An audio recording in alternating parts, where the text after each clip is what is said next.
Good afternoon, everybody, and welcome to the workshop of the Board of County Commissioners. Would you all please rise for the Pledge of Allegiance? I pledge allegiance To the flag of the United States of America and to the republic for which it stands, one nation, under God, indivisible, with liberty and justice for all. Okay, first thing on our agenda today is our road and bridge. Rob, come on down. Okay, have a couple of items to talk to us about today. So the first one would be the two blades we have on lease.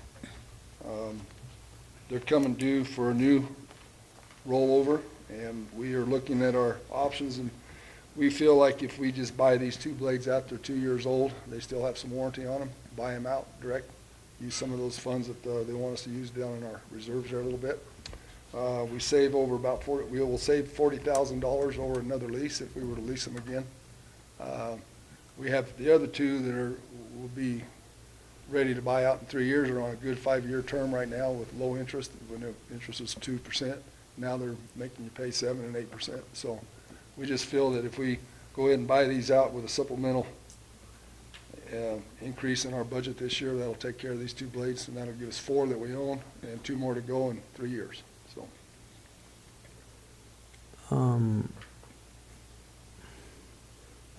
I think we talked about this one time, but what is probably our hours on those a year, Rob? 700? Does that sound familiar? Some of them are closer to 1,000. You know? Oh, really? Yeah, some of the ones that we use the most for different reasons, but the lower usage is about 700 a year. Yeah. 700. Okay. All right. And that 6 blades is what we balanced out to. These are the all-wheel drive, full setup, full winter stuff, and those 6 blades really have changed the world for us out there with the work we do and what we get done. So I wouldn't recommend any more. I certainly wouldn't recommend any less. So at this time. So. Okay. Questions? No, I think it's a good idea. Okay. I think maybe it was a 700 when we weren't using a lot of them for the winter stuff, when we had the Yeah. all-wheel drive blades. Maybe that's what it was. Yeah, could be. But it is, I mean, getting out of these leases are good. At some point, you got to get out, or you're going to just go broke. So this is a good time to jump out while the interest rates are high. We wouldn't get a good interest rate. Get out now, save $40,000 over the next 3 years on a new lease. Let the other 2 mature out on their 5-year plan at a lower rate, and call it good. Be done. So. Okay. Next. And then the other one, it was a supplemental add to the our budget. When we finished up Road Nancy Alkali Creek Bridge, we did not get that paid off with all of our bills and everything until 2024, yet we did not budget for more money in 2024 with our 24 budget. So we're asking for $520,250 to replace the money that come out of our 24 budget out of our reserves, which that's reimbursement that did come back to us, but it needs to be moved from reserves up to our budget so we can pay our bills and not go in the red this year. So simply all it is. Paper chase. Question? I got it. Question?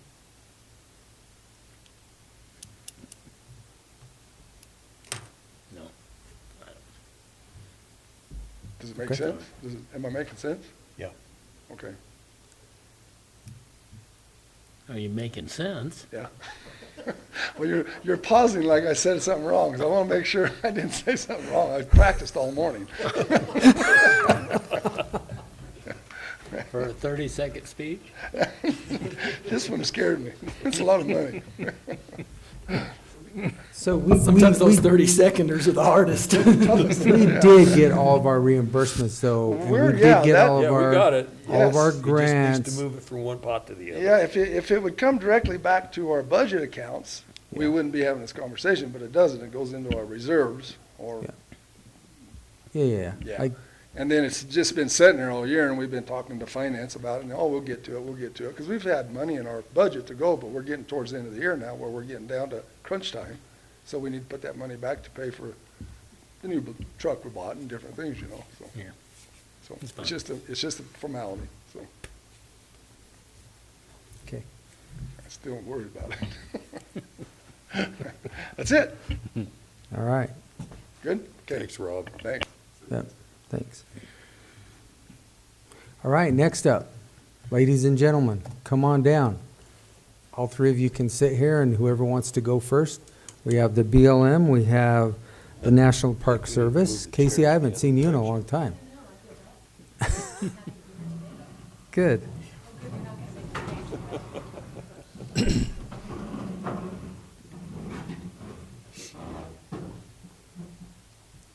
And actually, I think I'm going to call on Casey first because we haven't seen her for so long.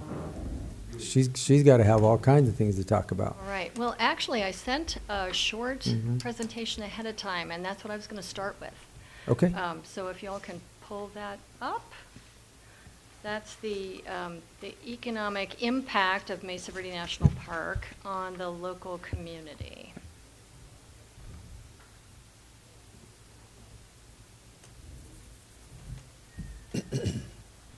Did you send that last week? I did. I sent it to James directly. But I can speak to it without, I mean, it's really pretty. Look at all these colors. But I can always just tell you the numbers. I bet you we can get it here. But maybe while they're looking for that, I can go ahead and get started on some Perfect. other stuff. All right. So if you're curious to know what the visitation at the park is doing, we're down year to date, January through August, by just under 4%, so about 3.8%. And then August was down a bit more than that. It was down 8.5%, which is, I think we're all seeing that the numbers are lower this year than they were last year, although I'm not sure why. We are pretty busy. September's been busy, so after Labor Day, things really picked up, and fall foliage is starting to look really nice. So I have a feeling that October is going to be pretty busy too. And look, there are the pretty pictures there. Okay, that sort of feeds into this. So what I wanted to go over with a few quick slides is the 2023 economic impact for Mesa Verde National Park. So overall, we had 500 in 2023, the calendar year. We had 505,000 visitors, and they spent a total of almost $60 million. That was the visitor spending, and so you can see in the circular graph there, it's the different categories of types of spending sectors that they spent their money in. Obviously, the biggest one was hotels. And followed by restaurants. That's pretty obvious. If you look down at the little bar graph at the bottom, you can see that the pandemic 2020, the main year, is reflected in quite a dip in the numbers there. And then we had a big upswing in 2021 as everybody decided to get outside. And then we've dropped down just a little bit in terms of visitor spending in 2022 and 2023. I would imagine that 2024 is going to be yet another little bit of a drop there. We'll wait and see. So if you'd advance to the next slide, that reflects the jobs that are supported by the visitor spending at Mesa Verde National Park. So the 776 jobs is actually annualized full and part-time jobs that are supported by visitor spending. And it tracks, the different sectors track fairly closely with the ones that were shown in the last slide there. And then similarly, the bar graph at the bottom shows that dip in 2020, and then a jump in 2021, and then a slight decrease for 22 and 23. So then if you go to the next slide, that's labor income, and so that reflects all the employee wages, the salaries and the incomes of the business owners supported by the visitor spending. So that's a lot of impact right there too. So that's $23.2 million in labor income. And then the final slide, well, I guess we've got the value added.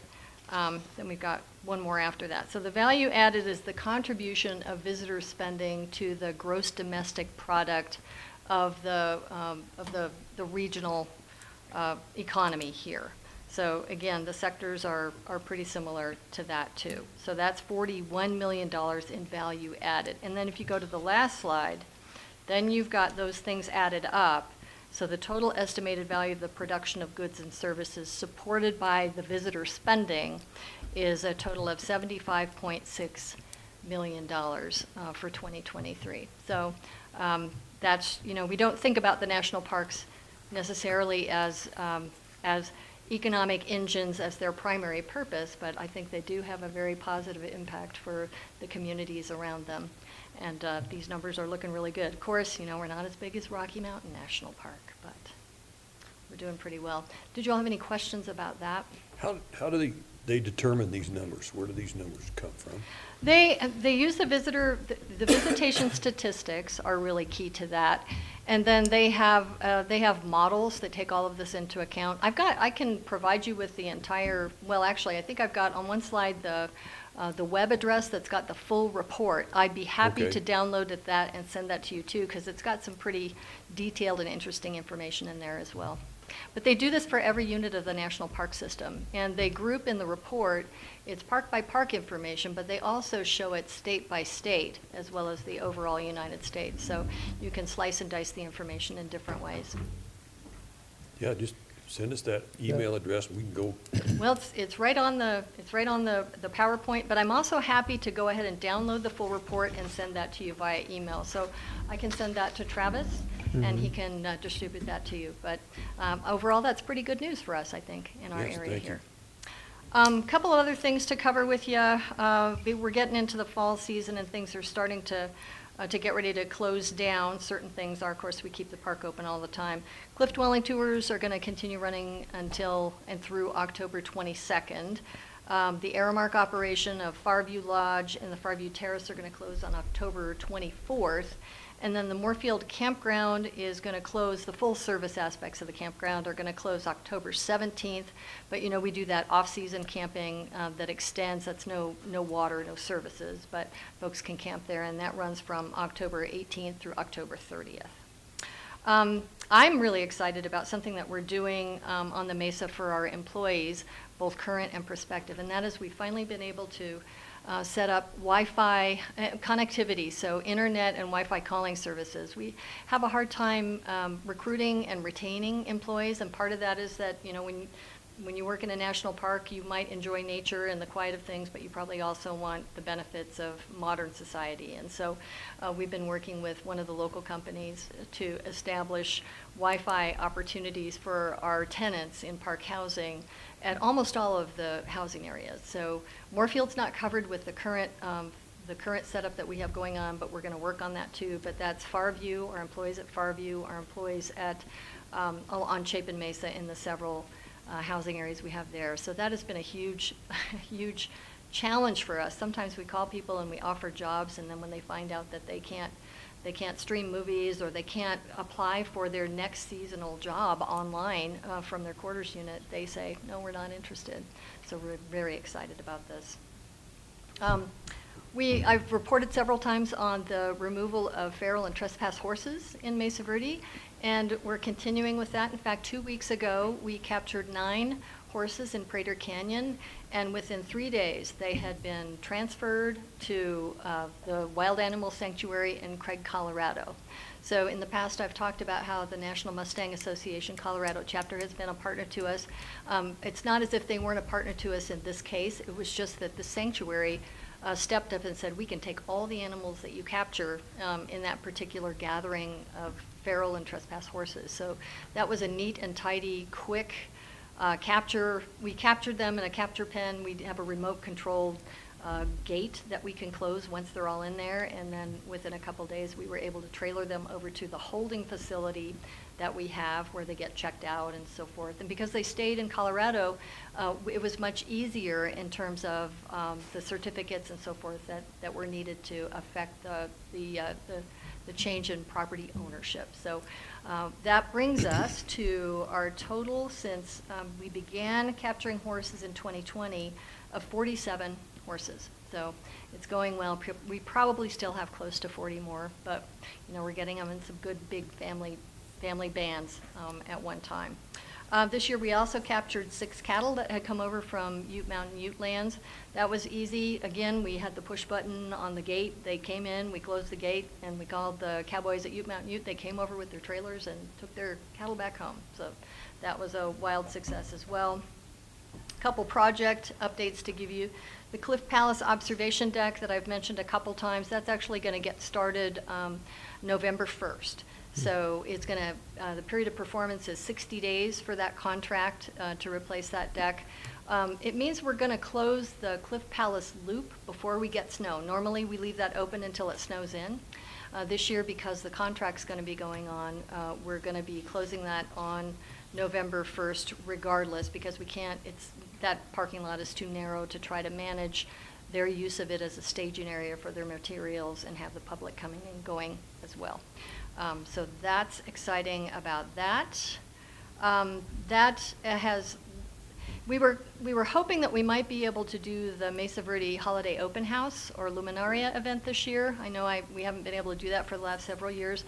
The contract work at the Cliff Palace Overlook is keeping us from doing that again this year because we'll have construction materials and so forth. We also can't get into, to light the cliff dwelling, we have to get staff down there with lanterns and do all this stuff. And part of the trail, well, actually, the part of the trail that we would use to take things down is going to be obstructed by the contract. So we'll keep our fingers crossed for the next year. So that's sad news that I have to relay to you. We will do Luminaria again. Wetherell Mesa, that's been closed the last couple years for the construction of the new contact station, that is almost complete, and we should be able to open Wetherell Mesa next spring. We may need to delay the opening until roughly Memorial Day. Normally we open it up the beginning of May. And that is because in the 2 years that we have not had it open, Mother Nature has overtaken the road shoulders and cracks in the asphalt, and so we have a bunch of work to do. So it makes me sort of wish for an easy winter, although we need the moisture. But as soon as we can get in there and start getting things cleared and ready to open up, we will. But I think we can count on Memorial Day as the timing for reopening Wetherell, which is a really key part of the park experience. So that's going to be a good thing for us. The Spruce Treehouse Arch Stabilization Project, which I've briefed on before, we're working on the contract for that now. It's an extremely complicated project, and the contract has brought up just a whole bunch of questions, many of them that our own attorneys are requiring answers to. So that's being pushed out a bit, and we probably won't be able to begin doing that stabilization project for the arch that sits at the front of the alcove until late next summer. So Spruce Treehouse will not be opening up for next summer. Yucca House, we're excited to announce that the boundary expansion and the enlargement of the monument was finally made formal in July. So the 160-acre donation by Nancy and Bernard Carwick went through, and so Yucca House is bigger than it's ever been before by about 6 times what its prior size was. So over the next several years, we'll be working towards a planning effort to determine what an appropriate level of visitor support services we would have out there, formalized trails and things like that. But the first part was simply enlarging the monument to give us more options for how we can better protect the resources there and to provide for a better visitor experience. So that's some good news. The only other thing on my list here is that I have a new deputy superintendent. You probably remember Bill Nelligan, who was here for a number of years. He retired last July, and I've hired, and she's onboarded, Amanda McCutcheon, whose very first job in the Park Service was right here at Mesa Verde. She was a college student at Fort Lewis, and so she's quite familiar with the area. Lots of, over 20 years in the National Park Service and other federal agencies. I stole her from Pipe Spring National Monument in northern Arizona near Kanab, where she was the superintendent for that National Park Service unit for 3 years. So I'll bring her with me the next time we meet, and she'll be excited to meet you. Very good. Thank I you. have a couple questions because you went through that really quick. Okay, well, So I was taking notes. So the feral horses or trespass horses, whatever, do they still just, obviously you took these to Craig, what do they do, the transfer, are they still giving those away, or what are they doing? I mean, how do people go about getting a trespass or feral? Well, they, or- right now, as the National Mustang Association Colorado chapter is our partner, we encourage people to indicate an interest with them. Because in the past, part of what they've done with the partnership between the Park Service and NMA Colorado is to, for the horses that aren't gonna go to sanctuary, the older ones that probably aren't going to, do well in terms of gentling down and becoming, family animals. They go off to that, and then the National Mustang Association funds their, I guess, charm school, if you will. There's a place in New Mexico, the Mustang, I think it's called the Mustang Ranch there, and they're trained and gentled down, and then they're adopted out to families. But most of that happens through the National Mustang Association. So they maintain a webpage. When there's an actual horse capture, the animals' photos are placed on that webpage, and potential owners can express an interest that way. So that's how we've been doing it in the past. And I was just curious because in our public lands meetings at CCI and dealing with the BLM, because the BLM is dealing with this a lot too because of the feral or trespass horses, they're basically destroying the landscape. There's just more of them that, I mean, there's just not enough groceries out there for all of them. So I was just kind of curious what was going on, and or if people have any interest in them. It's kind of nice to put that information out there. Second question I had, well, first of all, let me make a statement. If Wetherell Mesa has been overtaken, that road as it existed by Mother Nature, it's got to be horrible because it was horrible in the past, in my opinion. I don't know how many of you have been down Wetherell Mesa, but that's a pretty tough road to drive, and especially if you're not around here, that's a really tough road to drive.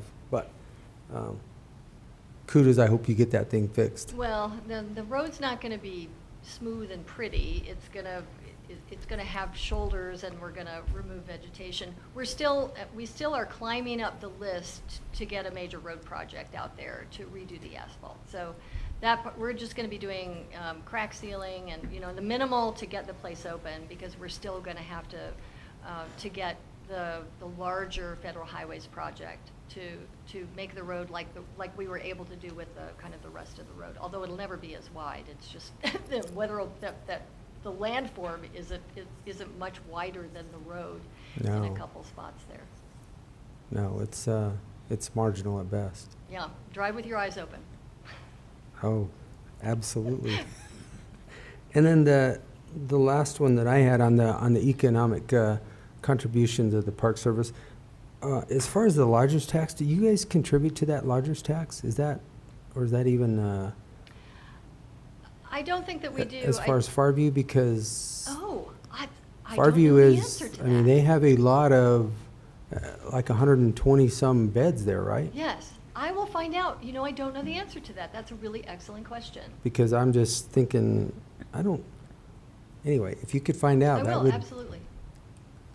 be beneficial to us all. All right. That's all that I had, Commissioners. No, I don't have anything. Thank you. All right, thank you, Casey. Gentlemen. All right, Ray. Good afternoon. So since you can't go to Mesa Verde for a luminary event, mark December 6th on your calendar and come on up to Canyons of the Ancients, and we're going to do one for the first time in a number of years at Canyons of the Ancients.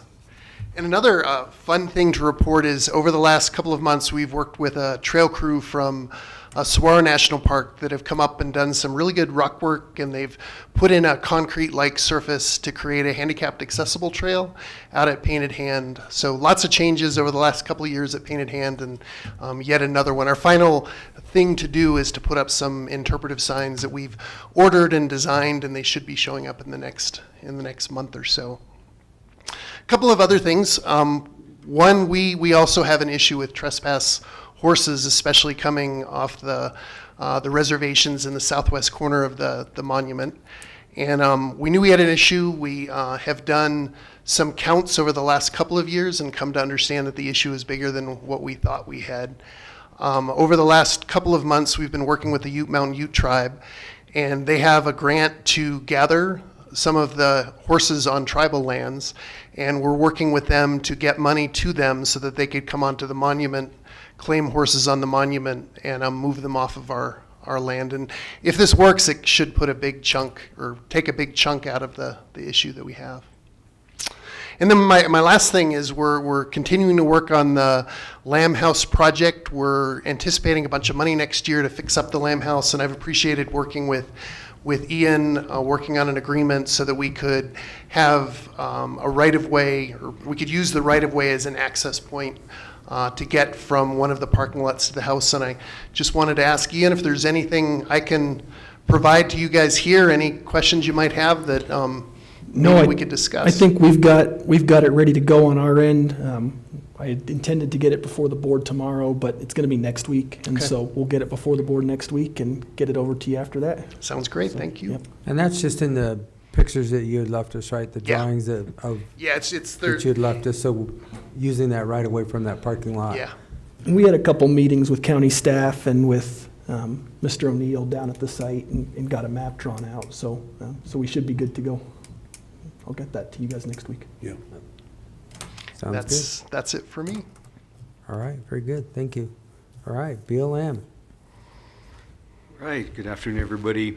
Just start off with our prescribed fire plan for the year. We've already completed 346 acres out in the West Rim area out by the Dolores overlook. And we will continue to burn there in that area. We have another unit prepped that if conditions are meeting prescription, we could potentially be starting that on Thursday out in that same area. So yeah, like I said, all of our prescribed burning for this fall is going to be out in that area. So that'll be coming. Since the last time we met, the public lands rule has been finalized. That puts conservation, on the same playing field as all the other uses of the BLM public lands. So we can enter into conservation easements. Well, they changed the name. They're now called restoration leases, with entities if they wish to do some kind of restoration activity out on land. But that activity must be commensurate and compatible with existing or previous uses. So there was a lot of concern that people were going to use the restoration leases to tie up land, so that it couldn't be used for other uses, and it can't be used for that. So that was, intentionally a change that was made because of that concern. So that's out there. Does anybody have any questions on that? No, that's a good thing. All right. TAP 2, travel analysis planning. We were hoping to be engaging with cooperating agencies starting this month, just in, working out, where we're going to, for the public, to put that out there as far as what would be open and closed for motorized use. We identified about 230 routes that still needed additional analysis internally. So we're going through that right now. So we're probably looking at sometime later this fall, winter, before we'll engage with cooperating agencies to take a look at that before we go out to the general public. So we'll engage with James once we get to that point, if the county, wishes to participate in that, because we've already done all the routes within Montezuma County, so this would be Dolores and San Miguel County that we'd be concentrating on. But a lot of your constituents, utilize that country up there as well, so I'm sure there'd be an interest. So once we get engaged with that, we'll definitely be working with you all. Anybody have any questions on that? No. Related to travel management, the BLM allows for requesting reasonable accommodations for use of electric bikes on non-motorized trails. You know, people were utilizing it the way it was intended, you know, just because, you know, I have an ailment, I'm gonna be in you know, your area during this specific time, and I wanna ride these specific trails.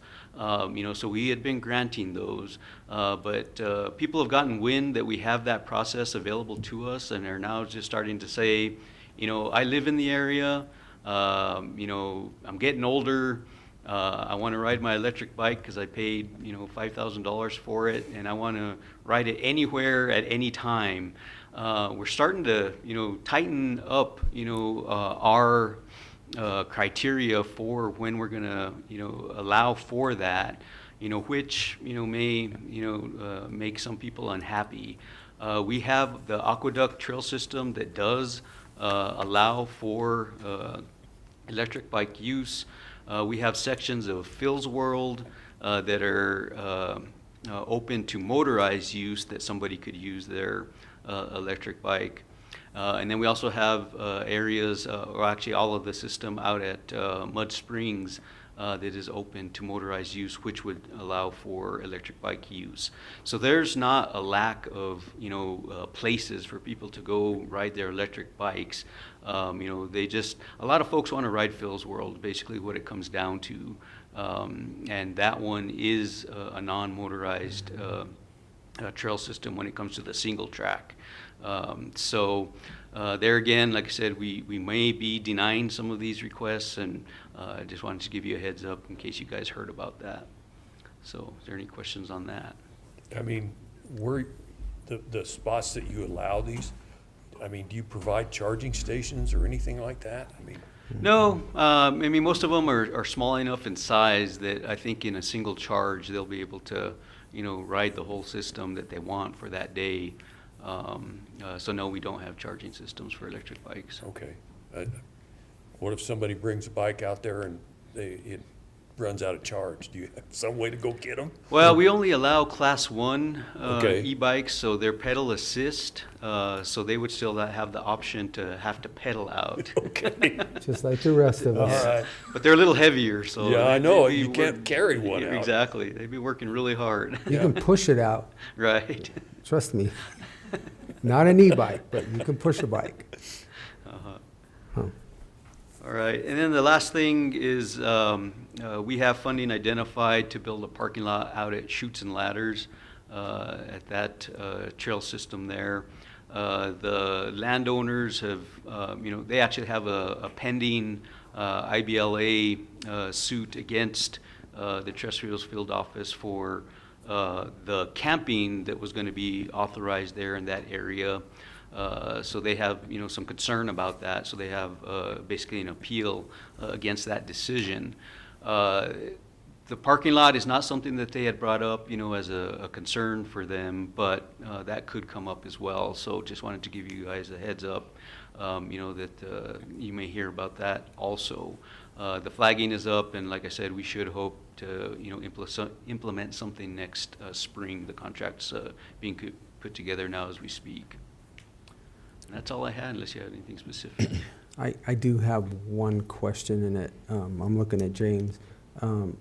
As far as the signage on the aqueduct, did we ever get that worked out? We've got that coordinated, yeah. Okay, Yeah. so, thank you, I appreciate that, getting that, so that we don't get the people going into that private property. Well, I think it's a thank you from us to you, but okay. Whatever, Is that right? it's working Right, together to yes. make sure that Mhm. everybody up there is taken care of, so Right. hopefully it'll resolve that situation and make it better for everybody, Sounds good. so, thanks.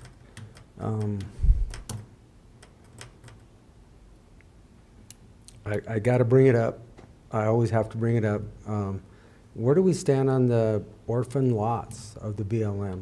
I mean, Yeah, at that's. the last time we asked, we were at a CCI meeting this summer, and they said they just don't have enough real estate agents in the BLM, but there are a lot of real estate agents out there that could be writing contracts and selling some of these orphan,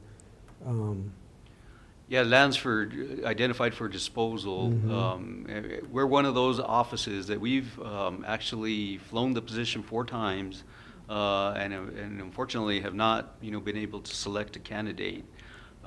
Just because, similar to what Casey was saying, they start researching, the cost of living here in the area, and they back out. We are gonna go out again. Actually, when I get back to the office, I need to fill out some paperwork, because we're gonna go out with a group announcement, for the state, on real estate agents, or real estate specialists, because the state has a pretty significant shortage. So at any rate, we're gonna try again. And to be honest with you, with the backlog of, just people needing and wanting, their, driveway authorized, we have about, last count, it was like 125 of those that are just sitting there because of lack of a realty specialist, that those are going to take priority over, the lands for disposal. So I anticipate, we asked one of our former realty specialists, well, how long do you think it'll take to clear up this backlog? And she was saying that at a minimum of 2 years. So we're, looking at, 2 years and beyond, before we would, entertain any lands for disposal projects. So that's kind of where we're at, unfortunately. Well, I mean, Yeah. still an answer. I mean, So ask me 2 years from now. it's kind of, Yeah.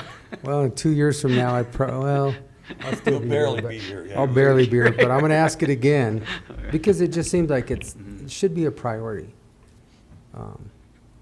Anyway, When they researched cost of living, I mean,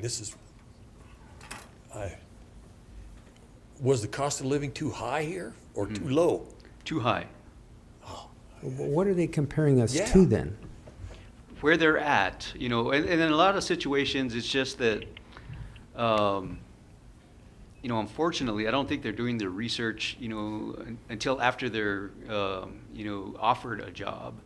And then they realize, well, I bought my house that I currently, am sitting in at this price, which is now doubled, so their house is worth a lot more, but, they were paying, 2 or 3% interest. Where now if they're gonna buy a house here, if the interest rates weren't so high, they might be able to afford it, because of what they're gonna sell their house for. But now, they were looking at 6 and 7% interest, which, put things out of range for them. So that's what we've run into, is that. And like I said, unfortunately, it's after the job offer has been made.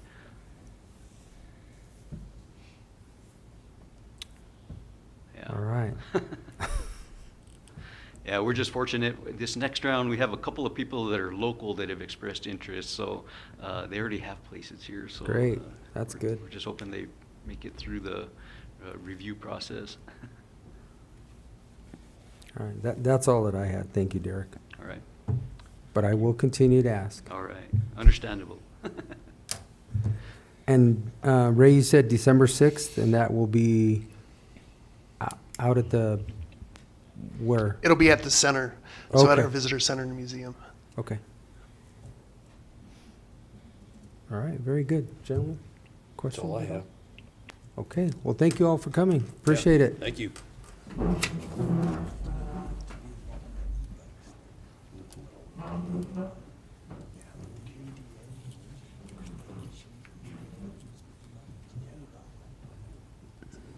All right, Mr. Dietrich.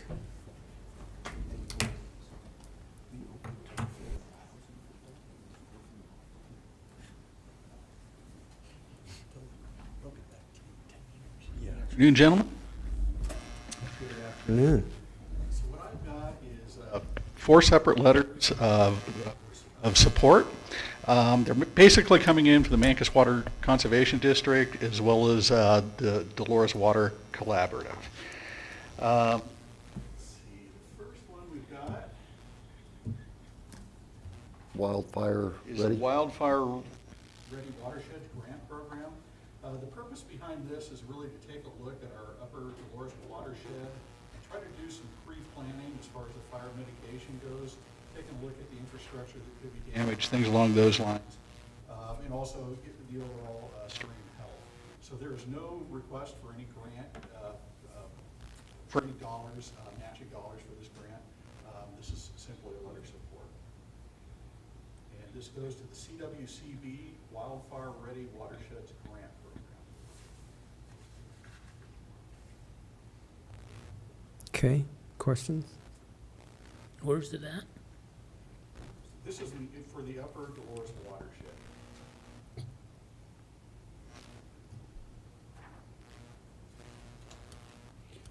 Jim, wasn't this I done a might, number oh, of years you ago? guys, I got it mixed up with the other CWCB grant, That's all sorry. right.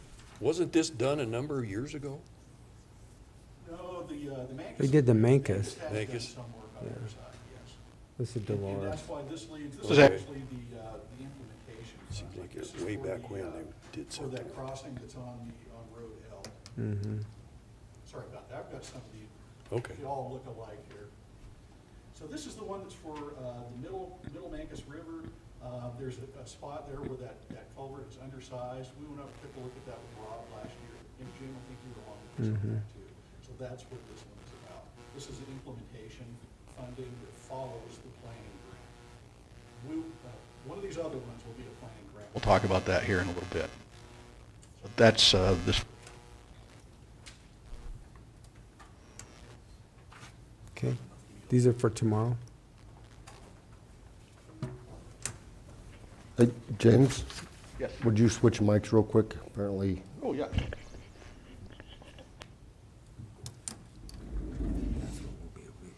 Working better? Yeah, there we go.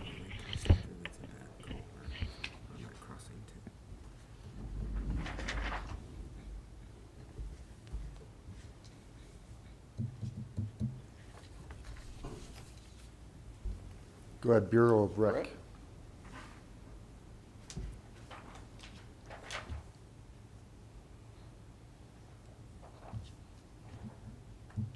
Okay, the second one we've got is for the Upper Basin Environmental Drought Mitigation Planning. That's the B2E grant. And this is Southwest Water Conservation District's grant proposal. And they're working on drought resiliency projects that will be used for the Mancus and Dolores River. So this one's a pretty broad grant application. It actually includes several members throughout the region. And so, you know, again, this isn't something we're asking for money for, but it is a broad project that we feel would be beneficial to Montezuma County. It includes things like invasive weed control, diversion upgrades that support fish passage, river restorations, and yeah, other types of work like that that should improve the resiliency of the river.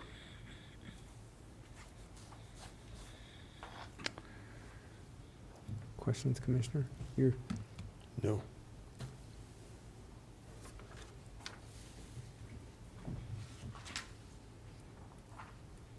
okay, next. Okay.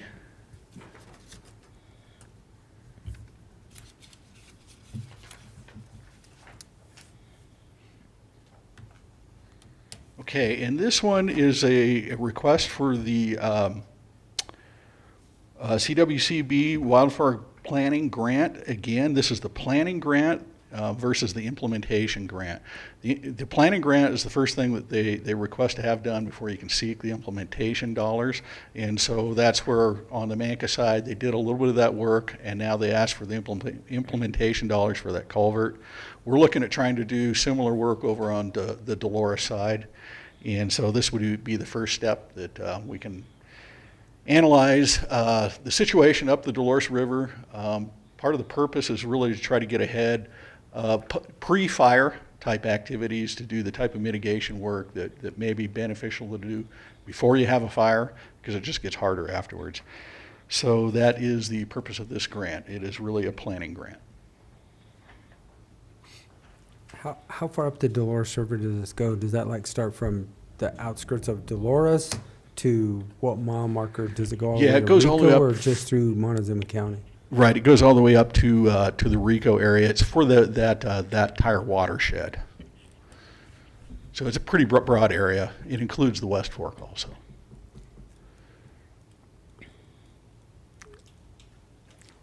Okay.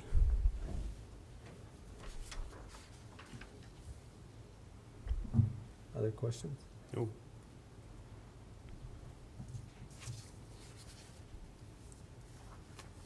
All right. Last.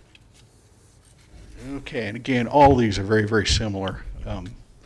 But this one again is the Dolores Watershed Collaboratives application to do wildfire planning on the upper Dolores also.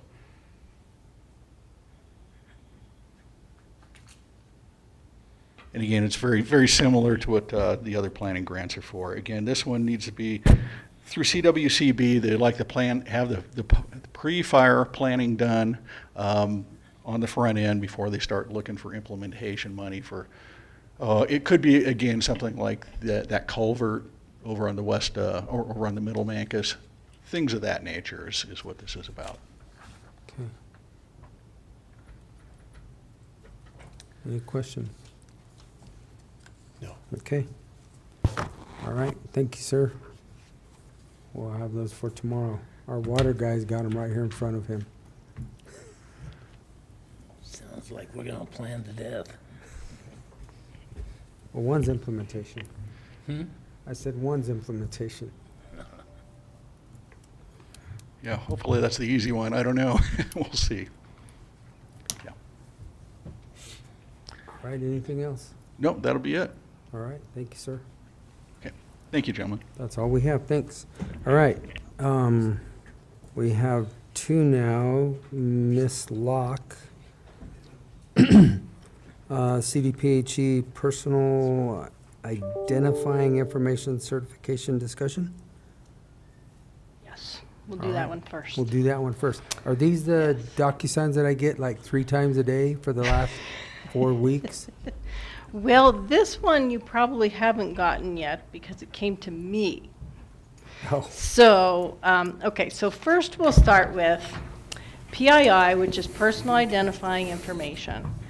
This is something new. Make it bigger. And I'm getting this in front of me because I want to make sure okay, so that introduction letter right there was attached to the actual DocuSign, which is on page 2. And my first concern with this document was that they're asking me to sign on behalf of you all as the Commission of Montezuma County. So that was something new that I have never done before, and I'm not sure how I feel about that. So that was my first ask on that one. But this particular document talks about the Protection of Personal Identifying Information Act, which is basically a law that certain obligations and restrictions are put on state agencies from collecting and sharing personal identifying information. And then it goes on to talk about any contractor vendor that has direct access to a database containing PII, which we do have in public health, that this actually has to be signed on an annual basis, certifying that under penalty of perjury that we will not disclose PII for purposes of investigating, for participating in, cooperating with, or assisting in federal immigration enforcement, including enforcement of civil immigration laws, unless required by federal or state law to comply with a court order, subpoena, warrant, or order. We don't release personal identifying information or health information to anyone without, regarding anyone without the proper documentation, subpoena, or warrant. But this is a new issued document that is specific in regards to immigration. So I then had a conversation with Ian about this document. And we asked the question, is this something that we need to sign? And the state, she is a contract specialist with CDPHE, and her answer was that it is a statutory requirement that any entity who does not sign would not be eligible to receive funding from CDPHE. However, to verify that information, she was waiting for the Attorney General to respond. We're still waiting for the Attorney General to respond. So, bringing it to you, I got this August 6th or 7th, something like that. And we've been bantering, you know, kind of trying to decide what to do. So I'm bringing it to you to see what you would like us to do. It does sound like our funding could be linked to whether or not we sign this. I've talked to other directors. Most of them have signed it, but there hasn't been a lot of people that questioned it. So.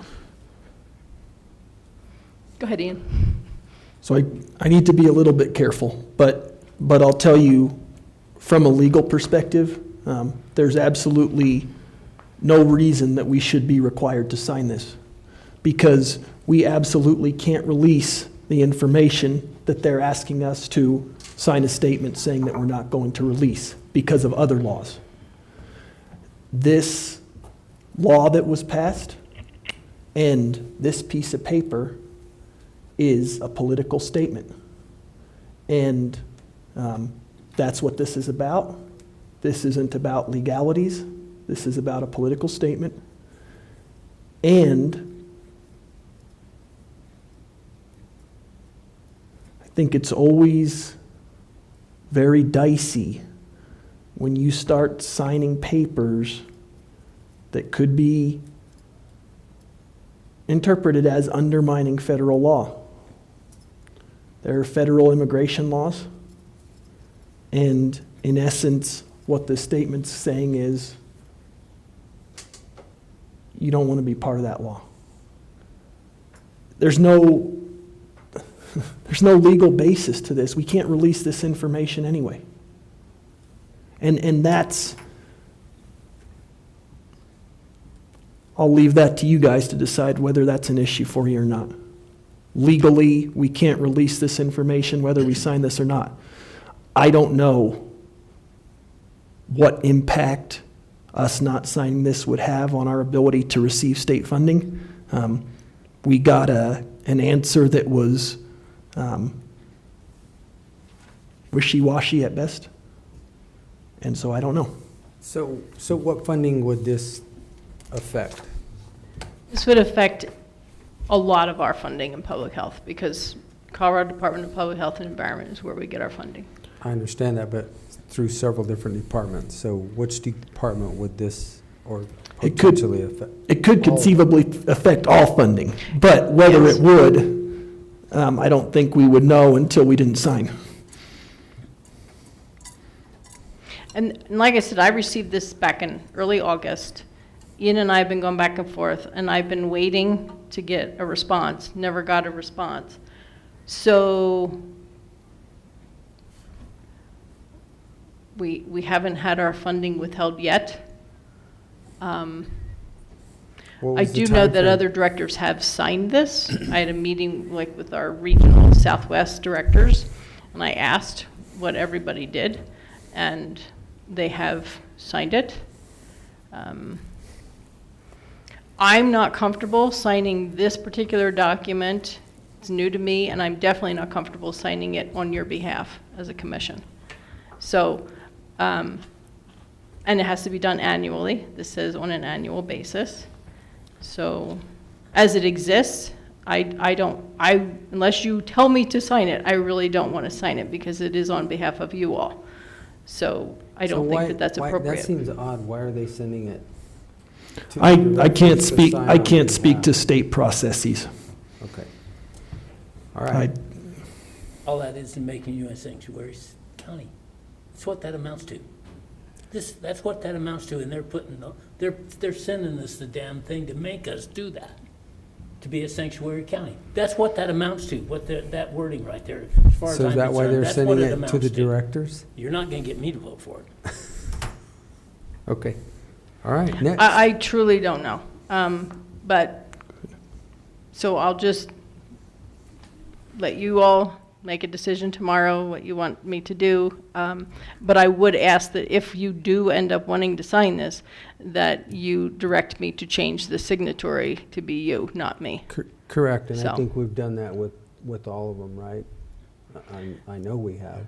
With It's gotta contracts, we be have. signed by. This is not a contract. This is a statement. I Yeah. don't know what we would call this piece of Well, This paper. is a political statement, and I really resent our funding being held hostage for not signing a political statement.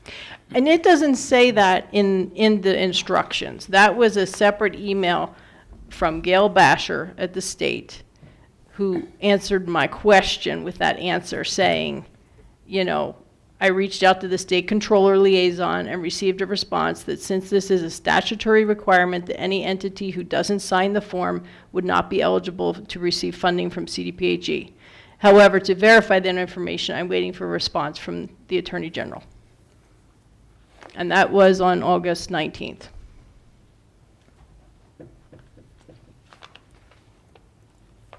Okay, Okay, next one. all right. I think this one will be easier, I think. Okay, this is our nurse-family partnership contract, which we sign every year. But they have since moved it into the Colorado Department of Early Childhood. That was done 2 years ago. Last year was the first year it was under them. It took them a while to get all the documents organized, I'll just say. And so now this is the final document that they've come up with. And they added, so it's quite long. I was gonna print it out again, the corrected version, but there's too many papers. It's got all of our scope of work, it's got our budget, all that we're good with. The thing they added on is this intergovernmental agreement, which we've never had before. The first issue I had with it was sent to me to sign this, which I asked them to redo it, and they did, and now it has your name on it, Jim, in a DocuSign. But after I had Ian review it, the one issue was on page, it's probably still on page 4, I think, of the one that you have. Yeah, it's the same page. Letter C, under term and effective date. So the extension terms, and it says state's option, and this is what the original, you don't have this original, so I'm going to read this so that you know what the original statement said. It said, the state, at its discretion, shall have the option to extend the performance under this contract beyond the initial term for a period of a year or successive periods of 1 or less at the same rates under the same terms specified in the contract. So after Ian reviewed it, we communicated, and he either wanted me to ask if they would take that entire section out, or change it to say the state at its discretion along with the agreement of the contractor, meaning us, that we were both in agreement. So it's either add us in or take the whole thing out. So the response we got was the existing document that you now have that just says C reserved in capital letters. So it's basically blank, but it's like the space is reserved. So So the initial contract as it read was very uncomfortable to me, because in essence what it allowed was for the state to hold the county hostage and force us to do this program in perpetuity, because they could continue to extend it. I'm not comfortable with that. I don't think that's ever a good idea, to put yourself in that situation.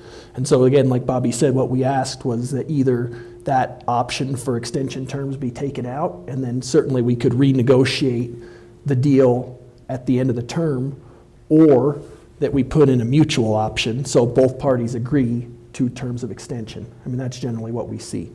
This is what we got back. Quite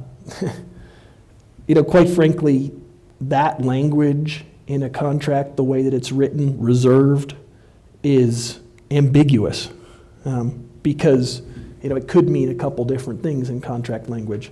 It could mean that the parties are reserving the right to negotiate future extension terms. That's one way to interpret it. Another way to interpret it is the state's reserving an option to extend terms. It's ambiguous. And I never really like ambiguous contract language. I don't understand why that whole thing is not taken out, or whether there's a mutual extension term. What I do know is this is a very important program for our community. I think Bobbi can speak to that.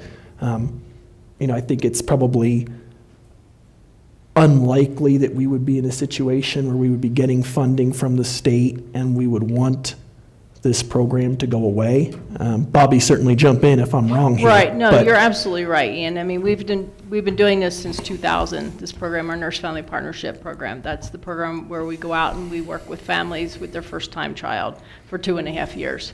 So it's a very, evidence-based, good results. We've been doing it for 24 years now in this county. So I in no way do I see that going away.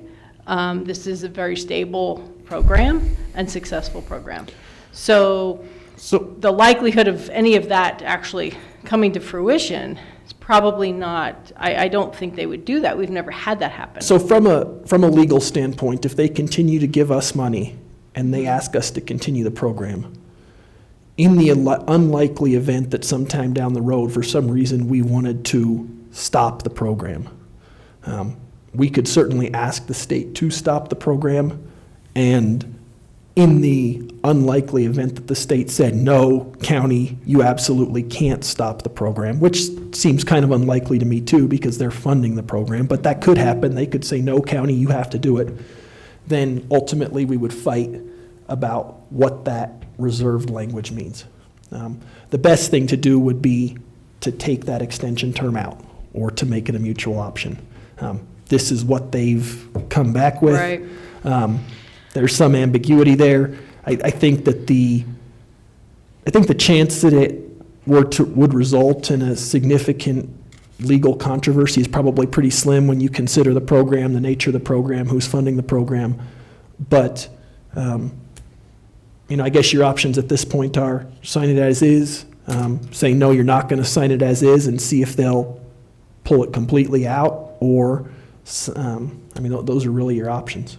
And when they responded to, they didn't even respond to the email I copied Ian on that said, could you do this or this?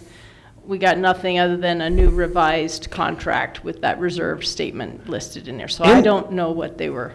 Ambiguity in contracts is an interesting thing, because, it can offer some flexibility and some potential to a party. And I don't know why they would leave it ambiguous. It makes no sense to me. But, it certainly at least allows them some argument sometime down the road, if we try to stop this program, that, hey, no, county, you're not stopping the program. I think we'd have a winner. I would prefer that it was just taken out, but that's something you guys have to weigh. You don't want to put an important community program at risk because of a very, very unlikely, what I see is a very unlikely controversy that could arise. So. And the one last thing I would add to that would be that they gave us an extension that only is valid till September 30th.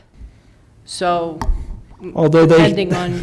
Although they extend things all the time. I know, So, but that's an extension of an extension, apparently. So, anyway, which is next week. So, and they said if we don't sign it and I don't get it back, then, unfortunately, services would have to stop, at least until we figure this out. So, anyway, that's kind of where it sits. Any more questions of me? And yeah, which one would that one be coming from? You said the earlier one was from a Gail Basher? Yeah, this is this from a one gal be- named Raven Lopez. Again, Okay. it's at the Colorado Department of Early Childhood. Okay, Raven, yep, got it. Lopez, yeah. I'm just looking, because Yeah, in your been- DocuSign, yeah, they've been hammering me with these DocuSigns. yeah. I'm sorry, No, that's okay. yeah. Any other questions of me? Nope. Okay, thank you. And thank you, Ian, for your help with both of these. You're welcome. All right, very good, thank you. All right, last but not least, we have Justin with the Fairgrounds.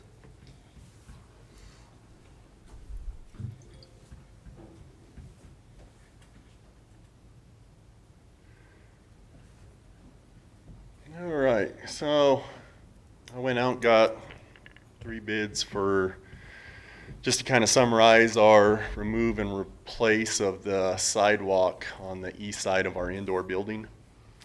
That would consist of them coming in. It's a 300-foot long sidewalk, just shy of 6 foot wide.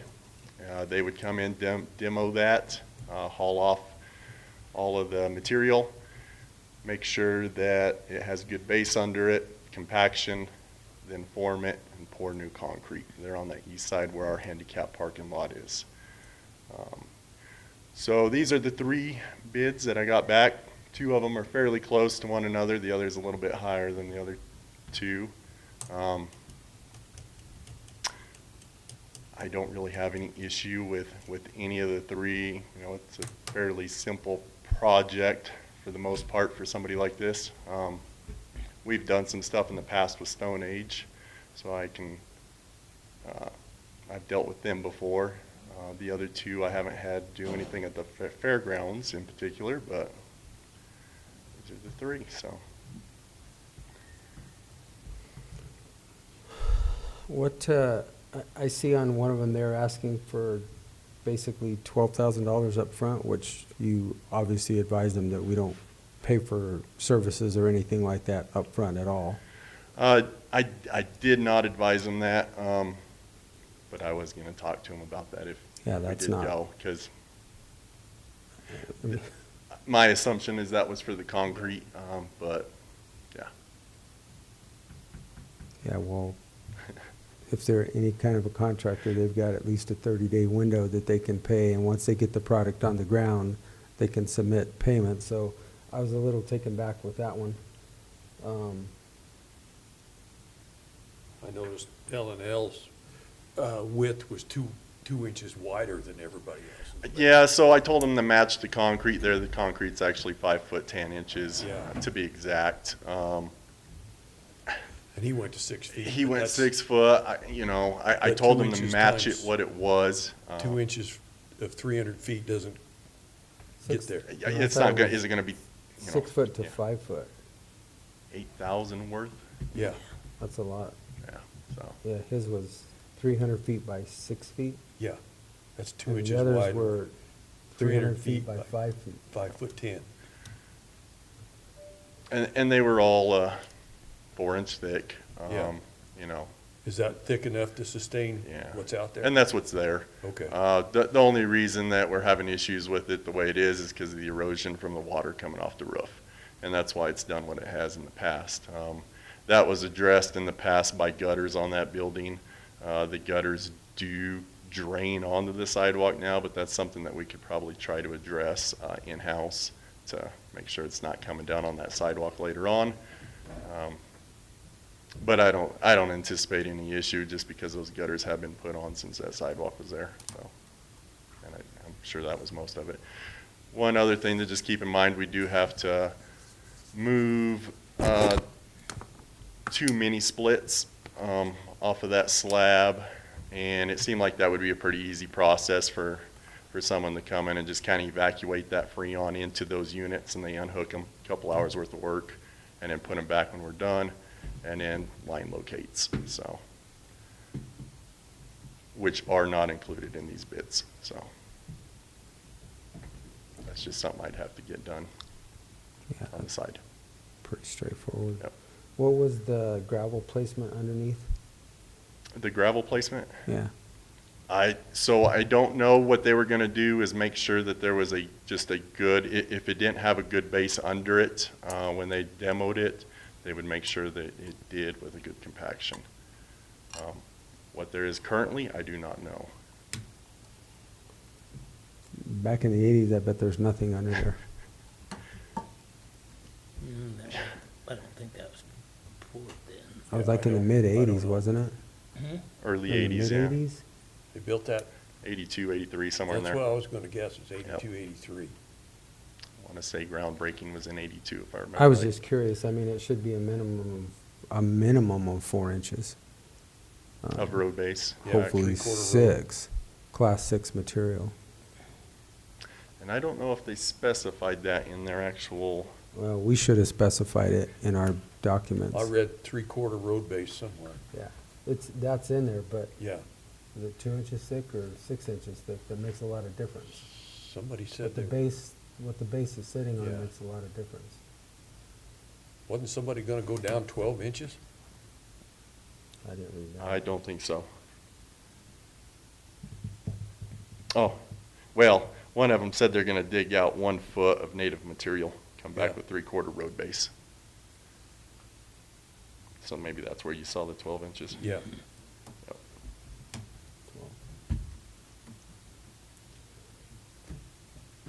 So did you just get a quote, or did we actually have a bid document to go out with this? Because that would specify it. No, we didn't put it out for bid. I just went and got 3 quotes because that was, I believe, to our procurement policy, Yeah, correct? procurement guidance only Just 3 requires written that. quotes. It's not over the 50,000, so. No, we'll have to I get that, but still, we should have specified whether it's a phone call, because if you're going down 12 inches, or you're going down 4 inches, there's a lot of difference in cost. Yeah. A lot of difference, because you have a lot more excavation, and you have a lot more to import.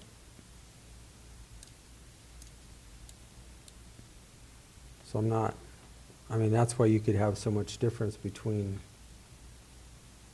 the cost, too.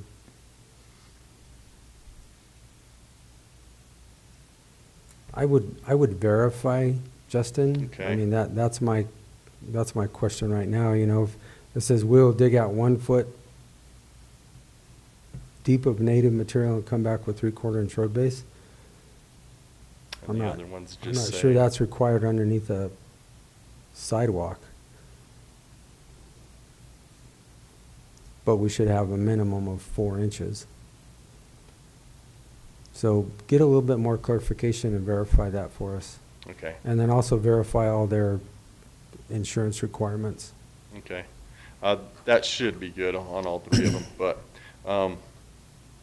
as far as the compaction and the base underneath, would you like to see that in the actual quote, I guess? This amount, 4 inch or 6 inch? Yeah. I think so, because Okay.